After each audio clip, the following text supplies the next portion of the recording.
로마서 7장부터 8장 11절의 말씀을 가지고 참된 자유라는 제목으로 말씀을 전하도록 하겠습니다.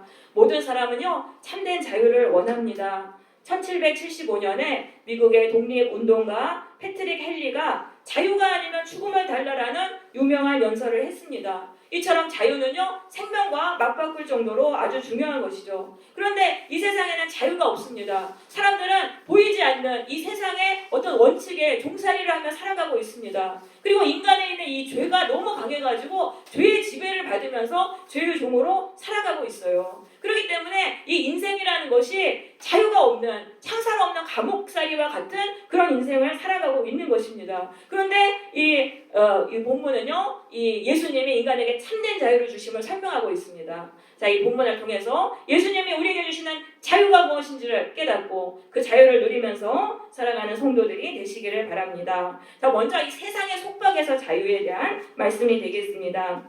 자, 1절부터 이제 법에 대해서 이제 바울은 얘기합니다. 이 법이 사람들을 살아있는 사람들을 다 주관한다는 거예요. 다 지배한다는 겁니다. 이 세상은 법의 지배를 받는데 죽음으로만 풀려난다는 것입니다.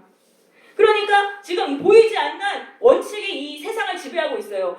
돈과 힘이 이 세상을 지배하고 있어요. 돈과 힘의 원칙이 이 세상을, 사람들을 다 지배하고 사람들은 그 원칙에 종살이하며 살아가고 있습니다. 이 세상에서 살려면 돈이 이 정도 있어야 돼, 학벌이 이 정도 있어야 돼, 외모가 이 정도 있어야 돼, 그런 것들, 그것에 대해서 그 노예가 돼서 성공해야 돼. 그 보이지 않는 그 원칙의 노예가 되면서 사람들은 살아가고 있는데 거기서 풀려나려면은 죽을 수밖에 없다는 거예요. 죽음으로써만 이제 풀려나게 된다. 그러니까 이제 남편이 얘기를 했는데요.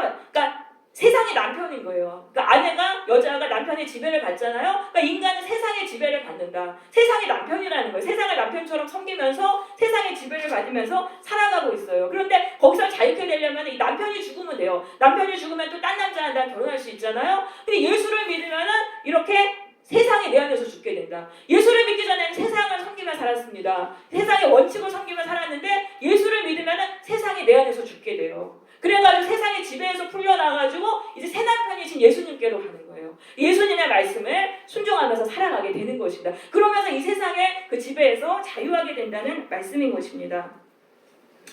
그 4절에 보시면 그리스도의 몸으로 말미암아 율법에 대해서 죽임을 당했다. 이 율법이 1절의 법이나 똑같아요. 세상의 원칙에 대해서 죽게 된다. 세상의 원칙에 내 안에서 죽어버리는 거예요. 이거 뭐냐면 예수님의 십자가의 피값으로 말미암아.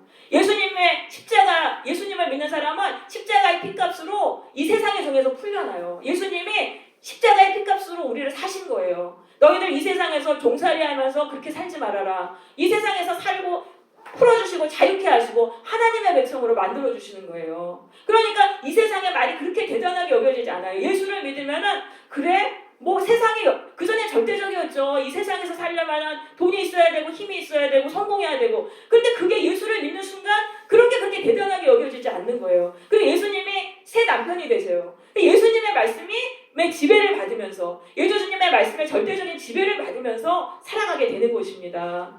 예수님을 믿으면은 예수님이 자꾸 이제 말씀해 주세요. 그 세상의 그 원칙 그거 할 필요 없어. 그거 다 사탄의 거짓말이야. 돈 있다고 그렇게 잘 사는 거 아니고 성공해야 된다고 인생 잘 사는 거 아니야. 하나님 뜻대로만 살면 돼. 하나님의 나라랑 의를 구하면서 살면은 하나님이 다 책임져 주셔. 너희들의 인생이 복된 천국의 인생이 돼. 이렇게 자꾸 말씀해 주시는 거예요.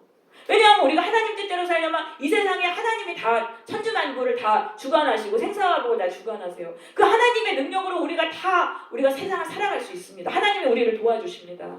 그래서 이제 정말에서 예수님이 자꾸 말씀해 주시니까 그 말씀을 듣고 자꾸 하나님의 뜻대로 이제 살게 되면 정말 그게 사실이거든요. 내가 그전에는 내가 먹고 살기 위해서 내가 발버둥치고 이 세상의 원칙을 따라 살았는데 그렇게 안 살아도 하나님의 말씀을 지키고 살았더니 하나님이 막 도와주셔서 막 술술 풀리는 거예요. 그러니까 이거를 경험하고 나니까 그 다음부터는 이제 예수님의 말씀만 우리가 더 이렇게 섬기면서 이 세상으로부터 완전히 자유하게 되는 거죠. 그러니까 이 세상에서 살지만은 이 세상의 지배를 받지 않으니까 이 세상에 대해서 정말로 죽은 것입니다. 이 세상이 나에 대해서 죽은 것입니다. 예수님이 우리를 자유하게 하세요. 사람들이 다 이 세상의 원칙에 종살이하면서 죽지 못해 살아가고 있어요. 성공의 노예가 돼가지고 잠도 자지 못하고 그렇게 살아가고 있지 않습니까? 그런데 예수를 믿으면 우리가 거기서 해방이 돼요. 이 세상에 종살이 하지 않아요. 하나님의 자녀로 살면 하나님이 책임져 주세요. 먹고 사는 걸 책임져 주시고 우리의 인생을 책임져 주시는 것입니다. 그래서 우리가 자유를 누리면서 살아가고 있는 것입니다. 네. 그리고 이제 예수님을 이제 믿으면은 이제 죄에서 해방이 됩니다. 죄에서 해방이 되는데 5절에 보세요. 우리가 육신에 있을 때는 율법으로 말미암는 여기서 율법은 이제 모세의 율법이 되겠습니다. 구약 율법입니다. 죄의 정욕이 우리 지체 중의 역사에서 우리로 사망을 위하여 열매를 맺게 됐다. 이렇게 말합니다. 자, 육신에 있다는 거 예수 믿기 전에 예수님을 믿으면 우리가 성령을 받아요. 성령을 받아서 우리 영혼이 거듭나요. 죄성에서 풀려나는 거예요. 그런데 예수를 믿기 전에는 다 이 타락한 육신의 지배를 갖고 살아갑니다. 타락한 자아중심성, 나밖에 모르는 자아중심성의 지배를 가지고 살 때는 자, 그럴 때는 이 율법, 이 구약의 율법이죠. 하나님의 말씀, 그걸 들으면은 내 안에서 죄의 정욕이 일어난다. 강하게 일어난다는 거예요. 하나님의 말씀을 들으면은 내 안에서 죄성이 아주 강해진다는 겁니다. 인간의 죄가 불순종의 죄성이 굉장히 우리 안에 강해요. 그래서 하나님의 말씀을 들을 때 말씀에 순종하는 게 아니라 그거에 대한 거부감과 반발력이 확 일어나면서 이 죄가 더 강하게 역사하게 된다는 것입니다. 그러니까 우리가 성령을 받아야 돼요. 예수를 믿으면은 성령을 받아가지고 죄성에서 풀려나요. 그러니까 하나님 말씀을 지킬 수 있는데 이 타락한 죄성을 가지고 하나님의 말씀대로 내가 살아야지. 그러면 이 말씀이 들어오면은 거기서 내 안에서 이 죄가 더 강해지는 거예요. 반발력을 가지고 더 강해지는 거예요. 그러니까 얘가 막 강하게 막 역사하니까 결국은 죄를 짓는 거예요. 죄를 짓게 되고 죄를 지면은 이제 사망이라는 건 뭐냐면 정죄감을 당해요. 나는 왜 이렇게 죄를 짓고 내가 한심한 거예요. 나는 정말 쓰레기구나. 나는 정말 이거밖에 안 되는 인간이구나. 자꾸 정죄감을 느끼고 기분이 비참하게 돼요. 그리고 죄를 지으면은 이게 인간관계가 또 파괴되잖아요. 그러니까 앞길이 자꾸 막혀서 결국은 사망의 길로 가게 되는 것입니다. 자, 그래가지고 자, 그렇게 돼서 이제 우리가 거듭나야 돼요. 성령으로 이 성령 받아서 거듭나가지고 이제 말씀을 섬겨야 되는 거예요. 그래서 6절에서 이렇게 말했잖아요. 우리가 영의 새로운 것으로 섬길 것이요 율법 조문의 묵은 것으로 아니할지니라. 내 힘만으로는 하나님의 말씀을 지킬 수 없다는 것입니다. 예수님을 통해서 우리가 성령을 받고 우리가 새로워지면 죄성에서 풀려나요. 죄성에서 풀려난 상태로 하나님의 말씀을 지켜야 한다라고 말을 하는 것입니다. 자, 7절입니다. 율법이 죄냐? 율법은 죄가 아니에요. 구약의 이제 모세의 율법이죠. 그거는 굉장히 선한 거예요. 왜냐하면 인간이 죄가 뭔지 몰라요. 인간의 양심이 타락해가지고 뭐가 죄인지 몰라요. 그러니까 하나님이 죄가 무엇인지 분명하게 알려주시기 위해서 율법을 주셨잖아요. 그런데 문제는 뭐냐면 죄라는 거예요. 죄가 기회를 타가지고 그 계명을 말미암아 내 속에서 탐심을 이루었다. 그러니까 말씀이 딱 들어오면은 죄가 내 안에서 역사해서 더 강하게 돼가지고 강하게 역사를 한다는 것입니다. 그러니까 선한 게 들어오면은 우리 안에 있는 그 죄악된 악한 것들이 강하게 역사한다는 그런 말씀이에요. 그러니까 우리가 교회를 이제 가서 하나님 뜻대로 살려고 하는데, 근데 그럴 때 막 전화가 오는 거예요. 친구한테 전화가 와요. 어디 가자고. 그런데 이제 평소에는 거기에 관심도 없던 사람이 그때는 또 엄청나게 가고 싶은 거예요. 교회 안 가고 거기 가고 싶어요. 그러니까 내 안에서 죄성이 막 강하게 역사하는 거죠. 그러니까 하나님의 말씀대로 살 수 없게 하는 그런 죄성이 굉장히 강하게 역사합니다. 그리고 교회를 다니는 중에도요, 이 죄성이 갑자기 이제 딱 역사를 하는 거예요. 그러면 막 꼴 보기 싫은 사람들이 나타나요. 꼴 보기 싫은 사람들 때문에 교회 가기 싫고 미운 사람이 나오고 불평불만 나고 막 이러니까 그 교회 다니기도 어려운 거예요. 그러니까 교회 다니다가 또 말고 그만두고 이렇게 되는 거죠. 그러니까 이 죄라는 거는 선한 것을 가지고 어떤 선한 것을 통해서도 다 그걸 망가뜨리는 거예요. 선한 게 올 때 우리 안에서 이 선한 게 없으면 그냥 죄는 가만히 있어요. 근데 선한 게 나타나잖아요. 그럼 거기서 이 안에 죄성이 더 강해지면서 이게 결국은 이제 우리를 사망으로, 결국은 죄짓게 만들고 사망으로 이끌어 간다는 것입니다. 인간의 죄성이 이렇게 악하고 강하다는 거죠. 세상 일도 그래요. 내가 좀 돈을 벌어야 되겠다. 내가 부지런히 살아봐야겠다. 그래가지고 이제 조직에 들어갔어요. 돈을 벌려고. 근데 이제 내 안에도 또 죄가 발동을 하는 거예요. 저 사람 꼴보기 싫고 저 사람 믿고 막 불평불만 생기고 막 이러잖아요. 막 이러니까 또 거기서 또 죄짓게 되냐. 막 버럭 화내게 되고 막 그렇게 되니까 거기서 인간관계 또 파괴되고 견디지 못하니까 또 조직이 나오는 거예요. 그러다 보니까 결국은 이 죄가 우리의 인생을 파괴한다는 거죠. 자, 그러면서 이제 그래서 나를 죽였다라고 말해요. 9절에 보니까 율법을 이름에 죄는 살아나고 나는 죽었도다. 그러니까 내 안에 죄가 강하게 발동하면서 결국은 죄를 짓게 되고 나는 죽게 되는 거예요. 죄를 지으면은 막 정죄감이 생겨요. 나는 왜 이렇게밖에 할 수 없나? 나는 쓰레기구나. 나는 인생을 살 필요가 없구나. 그러니까 사탄이 또 막 정죄하는 거야. 너 죽어라. 너 살 필요 없다. 너 가치 없는 인생이다. 너 한심하다. 자꾸. 그러니까 거기서 인간이 죽는 겁니다. 내 안에 죄를 이기지 못할 때 거기서 이제 죽게 되는 것이죠. 자, 그래서 이 11절에 보니까 죄가 기회를 타서 계명으로 말미암아 나를 속이고 나를 죽였다라고 되어 있습니다. 그러니까 계명이 오니까 죄가 속이는 거예요. 하나님 말씀이 딱 들어오니까 죄가 이러는 거야. 너 그 말씀대로 살 수 없어. 딴 사람도 다 그렇게 못 살아. 그러니까 너 그 말씀 어겨도 돼. 하나님 말씀대로 안 살아도 돼. 죄가 자꾸 속여요. 그 말씀대로 어떻게 사냐. 이런 식으로 속여가지고 결국은 그 말씀을 다 어기게 만들고 결국은 죽게 하는 것입니다. 13절에 보면은 죄가 죄로 드러나기 위해서 선한 그것이 율법이죠. 율법으로 말미암아 나를 죽였다. 그러니까 하나님 말씀이 들어오면은 죄가 자기의 존재감을 드러내기 위해서 더 강하게 역사한다는 것입니다. 그러니까 선한 사람이 오면은 악한 사람이 더 악한 짓을 해요. 왜냐하면 자신을 드러내고 자신의 존재감을 더 드러내고 자기가 주도권 잡기 위해서 그렇게 한다. 그러니까 이 인간의 죄성이 그렇게 악하다는 것입니다. 14절 우리가 율법은 신령한 줄 알거니와 나는 육신에 속하여 제 아래 팔렸도다. 율법은 하나님의 말씀이죠. 이거 신령한 거예요. 하나님께 속한 거예요. 4차원이에요. 4차원. 근데 우리는 육신은 3차원이죠. 차원이 다르니까 내 힘만으로는 하나님의 말씀을 지킬 수 없다. 여기 개미가 2차원이니까 날 수 없잖아요. 그것처럼 우리가 죄인인 우리가 하나님 말씀을 지키는 게 굉장히 어렵다. 이제 이런 말을 하는 거죠. 그러면서 15절에서 이제 바울이 이렇게 말합니다. 나를 이해할 수 없다. 나는 하나님 말씀대로 살고 싶어요. 내가 원하는 걸 하고 싶은데 그런데 왜 나는 꼭 죄를 짓는가? 하나님의 말씀대로 살지 못하고 죄를 짓는가? 그것에 대해서 생각합니다. 내가 원하지 않는 것을 행하면은 율법이 선한 것을 시인하노니 나는 율법대로 살고 싶어요. 하나님 말씀대로 살고 싶어요. 왜냐하면 하나님의 말씀이 옳다는 거 알아요. 그런데 그렇게 살 수 없다는 거예요. 그러면서 이제 아는 거예요. 내 안에 죄라는 게 있구나. 나 말고 죄라는 이게 또 있구나. 라는 것을 이제 알게 됩니다. 그러면서 이제 21절에 내가 이제 한 가지를 이제 깨달았다. 뭐냐 하면 내 속에 두 마음이 있다는 겁니다. 하나님의 말씀대로 살려는 양심이 있고 내 안에 이 죄가 있다는 거예요. 죄가 있는데 둘이 두 개가 싸우는데 항상 이게 죄가 이긴다는 거예요. 죄가 항상 양심을 이긴다. 그래서 죄를 지을 수밖에 없다. 그러니까 거기서 나는 공부한 사람들 너무 비참한 거예요. 죄를 지을 수밖에 없는 내 자신이 너무 비참하고 사망의 몸. 그러니까 다 계속 죄 가운데 사니까 인간관계도 파괴되고 하는 일마다 다 장애물이 생기고 결국은 사망의 길을 가게 되는 거죠. 누가 나를 건져내라. 그래서 이 인생의 절망 속으로 이 죄가 인간을 밀어넣는 거예요. 그럼 거기서 탈출구가 없으니까 자살도 하고 막 그러잖아요. 그러니까 이게 죄가 인간을 죽인다는 거죠. 그래서 이 죄라는 게 처음에는 내가 컨트롤할 수가 있어요. 죄가 힘이 약해요. 근데 내가 자꾸 죄에게 복종하면 이 죄가 자꾸 힘이 세져가지고 죄가 우리를 지배하는데 내가 죄를 이길 수가 없는 겁니다. 죄가 우리를 지배해가지고 죄의 종으로 살아서 그래서 인간이 나이가 들면은 결국은 죄의 종이 돼가지고 하나님하고 완전히 떠나서 죄의 종이 돼가지고 죽게 되는 거예요. 이 젊은이들은 죄가 얼마나 무서운 것인지 몰라요. 처음에는 죄가 약하거든요. 그러다 보니까 이 죄의 늪으로 빠져들어가는 거죠. 죄가 이렇게 무서운 것입니다.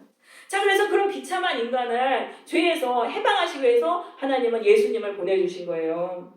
25절에 보니까 그런즉 내 자신이 마음으로는 하나님의 법을 육신으로는 죄의 법을 섬기노라. 이거는 예수 믿기 전에 그랬다는 거예요. 예수를 믿기 전에는 마음 따로 행동 따로 이렇게 살았는데 자 예수님을 믿고 난 그 이후에는 정죄함이 없다고 말해요. 이건 뭐냐면 양심대로 살아갈 수 있다는 거예요. 마음 따로 육신 따로 행동 따로가 아니라 내 마음에 원하는 거를 그대로 하면서 살아갈 수 있다는 겁니다. 그래서 정죄감이 없는 거예요. 왜냐하면 성령의 역사로 성령을 받아서 예수를 믿으면은요 성령을 받아요. 성령을 받는데 성령이 우리를 죄성에서 해방하시는 거예요. 왜냐하면 이 성령이요 권능이라고 되어 있는데 이 권능은 두나미스라고 하는데 이 헬라어 두나미스인데 여기서 다이너마이트라는 말이 나왔습니다. 너무나 폭발적인 힘입니다. 그렇기 때문에 죄의 힘이 인간의 양심보다 강한데 성령님은 더 강하신 거예요. 죄보다 더 강하시기 때문에 성령님의 폭발적인 역사로 우리를 죄에서 해방하시는 거예요. 그래서 우리가 이제는 죄성에 끌려다니지 않고 양심대로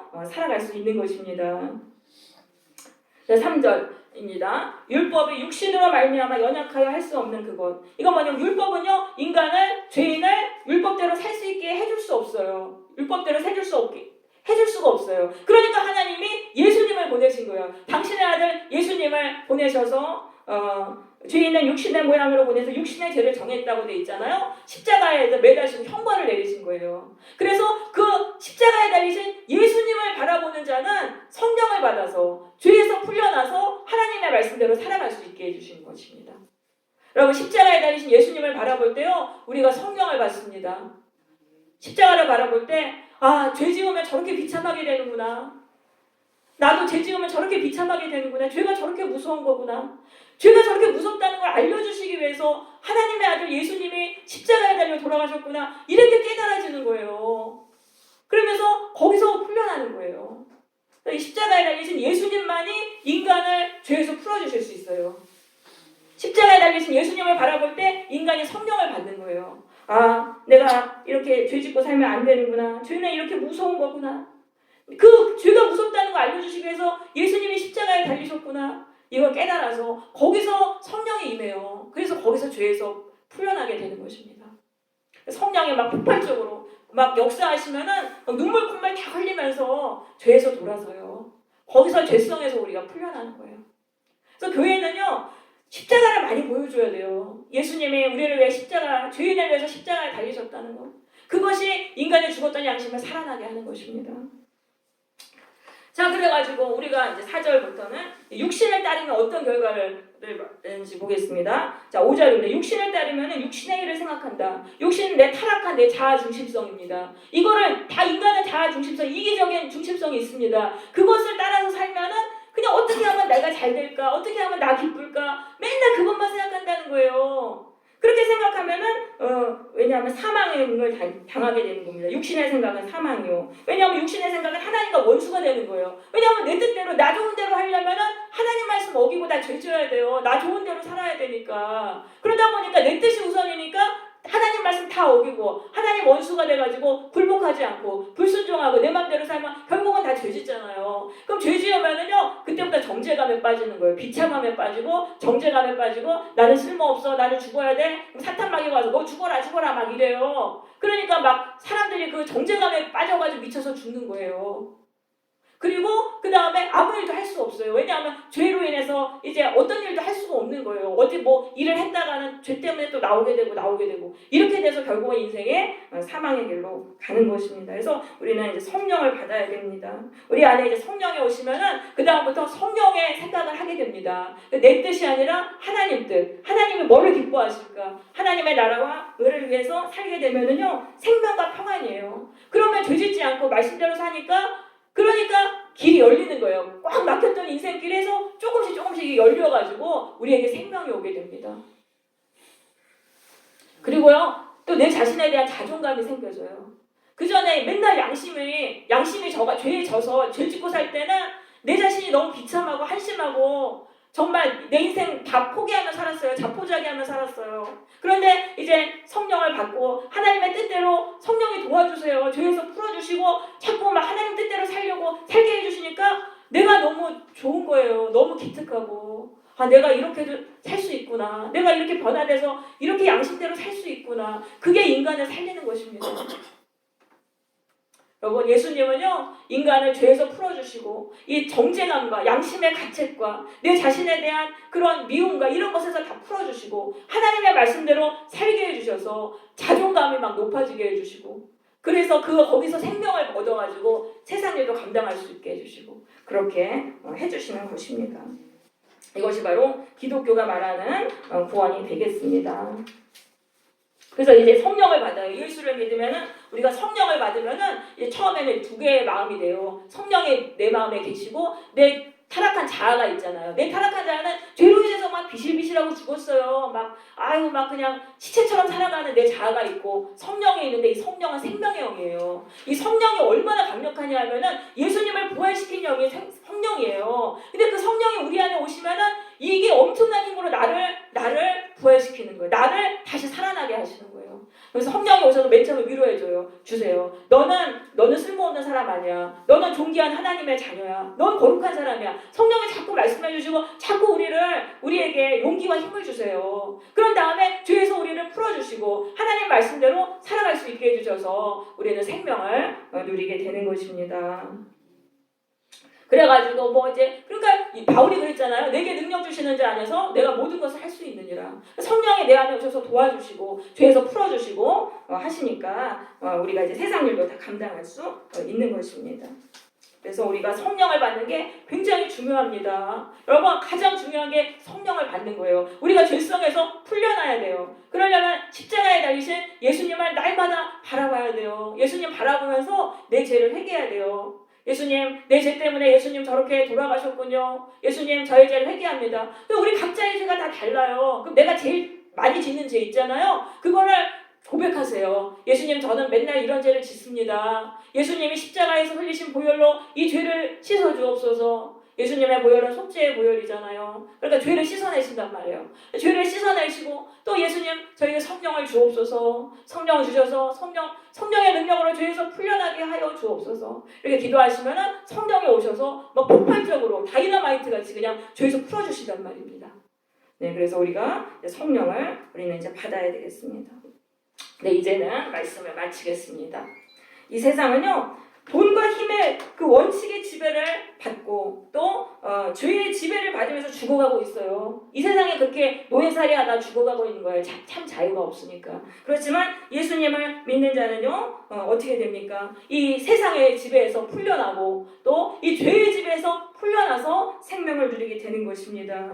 여러분, 예수님을 따르심으로 예수님이 주시는 참된 자유를 누리시기를 바랍니다. 날마다 자유를 느끼실 거예요. 억압에서 풀려나는 것들, 자유케 되는 것들을 회복하게 되실 것입니다. 예수님이 주시는 참된 자유를 누리는 기쁨의 인생이 되시기를 바랍니다. 아멘.